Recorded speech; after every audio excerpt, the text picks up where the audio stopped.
Hello friends, welcome to our channel. All time real fact న్యూస్కి స్వాగతం. మన ఛానల్ని మొట్టమొదటిసారిగా వీక్షిస్తున్న వారు ఎవరైతే ఉన్నారో ప్రతి ఒక్కరు కూడా మన ఛానల్ని సబ్స్క్రైబ్ చేసుకోండి. అదేవిధంగా బెల్ అనే గంటను ఆన్లో పెట్టుకోండి. వీడియో నచ్చినట్లయితే లైక్ చేయండి. వీలైనంత త్వరగా వీడియోని కూడా షేర్ చేయడానికి ప్రయత్నించండి. డైలీ మీ యూస్ఫుల్ అయ్యే ఇన్ఫర్మేషన్ తెలంగాణలో ఉన్న పెన్షన్లకు సంబంధించి వేచి చూసిన పెన్షనర్స్కి, అదేవిధంగా డైలీ న్యూస్ అప్డేట్స్, అదేవిధంగా తెలంగాణలో 6 గ్యారంటీల పథకాలకు సంబంధించిన ఇన్ఫర్మేషన్ ప్రతి ఒక్కటి కూడా మీకు వీడియోస్ రూపంలో అందించడం జరుగుతుంది. వివరాలను ఇక్కడ పరిశీలించినట్లయితే ఆగస్టు 1 నుండి 6,000, 4,000 పెన్షన్లు జమ. తెలంగాణ రాష్ట్ర ప్రభుత్వం ఆగస్టు 1వ తారీఖు నుండి పెన్షన్లను పంపిణీ చేయాలని రేవంత్ రెడ్డి గారు తెలియజేయడం జరిగింది.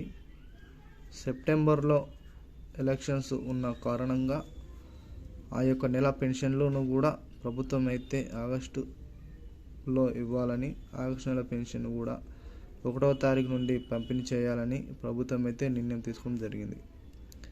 అయితే వీటిలో చాలా వరకు కొన్ని అనర్హులను ఏరివేయడం జరుగుతున్నది. వీటిలో భాగంగానే పెన్షనర్లు చాలామంది పెన్షన్లు పడతలేవని చాలామంది మనకు కామెంట్ రూపంలో తెలియజేయడం జరిగింది. వీటికి సంబంధించి ఇన్ఫర్మేషన్ ఏంటిదంటే, పెన్షన్లు సంబంధించి చాలా వరకు బోగస్ సర్టిఫికేట్ పెట్టడం జరిగింది. ఒక కుటుంబంలో ఒకరు 2 పెన్షన్లు తీసుకోవడం జరుగుతున్నది. అదేవిధంగా పెన్షన్ కోసం ఒక వ్యక్తే దాదాపు 1 లేదా 2 పర్యాయాలు అంటే 2 సార్లు పెన్షన్లను పొందడం జరుగుతున్నది. అదేవిధంగా ఏజ్ లేకున్నా కూడా వారికైతే ఏజ్ సృష్టించుకొని పెన్షన్ అయితే తీసుకోవడం జరుగుతున్నది. వీరందరినీ ఏరివేసిన తర్వాత అర్హులకైతే పెన్షన్లు అయితే పడుతున్నాయి. కంపల్సరీ అయితే ఇది గుర్తుపెట్టుకుని, చాలామంది మనకు పెన్షన్ పడతలేదని వాళ్ళైతే ప్రశ్నించడం జరుగుతుంది. ప్రాబ్లం అయితే ఇదండి. అదేవిధంగా కొత్తగా పెన్షన్లు తీసుకున్న వారు ఎవరైతే ఉంటారో 6,000 రూపాయలు, 4,000 రూపాయలు పెన్షన్ అనేటివి ప్రతి ఒక్కరు కూడా వారి ఖాతాలో జమ అవుతున్నాయి. ఈ ఆగస్టు నెల పెన్షన్ అనేటివి ఆగస్టు 1వ తారీఖు నుండి అందరి ఖాతాలో కూడా జమ అవుతాయి. అదేవిధంగా తెలంగాణ రాష్ట్ర సర్కారు ఈ యొక్క ఎలక్షన్స్ ముందుగా మరి దీన్ని మరొక 1,000 రూపాయలు పెంచడానికి అవకాశాలు అయితే కనిపిస్తున్నాయని ప్రాథమిక సమాచారం.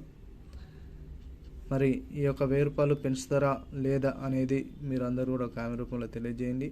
ఎందుకంటే గతంలో చూసుకున్నట్లయితే ఎన్నికల మేనిఫెస్టోలో వృద్ధులకు 4,016 రూపాయలు, వికలాంగులకు 6,016 రూపాయలు పెన్షన్ అనేటివి తెలంగాణ రాష్ట్ర సర్కారు 6 గ్యారంటీలలో ఒక పథకంగా భావించి వీటైతే పెన్షన్లు పెంచుతామని చెప్పడం జరిగింది.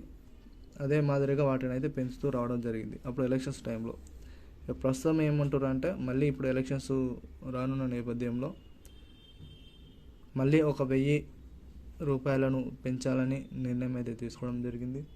మరి వీటిపై ప్రభుత్వం అయితే ఏ నిర్ణయం తీసుకుంటుందో మనమందరం కూడా వేచి చూడాలి. ఏది ఏమైనా వృద్ధులకు, వికలాంగులకు పెన్షన్ అయితే ఇవ్వడంలో ఎటువంటి సందేహం అయితే లేదు.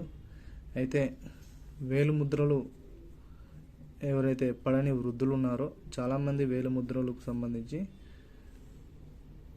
వృద్ధులు ఏజ్ ఎక్కువైన వాళ్ళు వారి వేలిముద్రలకు ముడతలు పడడం వలన వాళ్ళ యొక్క తంబ అనేది రావడం జరగట్లేదు. చాలామంది ముసలి వారు ఎవరైతే ఉన్నారో వారు ఏజ్ ఎక్కువైనప్పుడు వాళ్ళు వేలిముద్ర పడే నేపథ్యంలో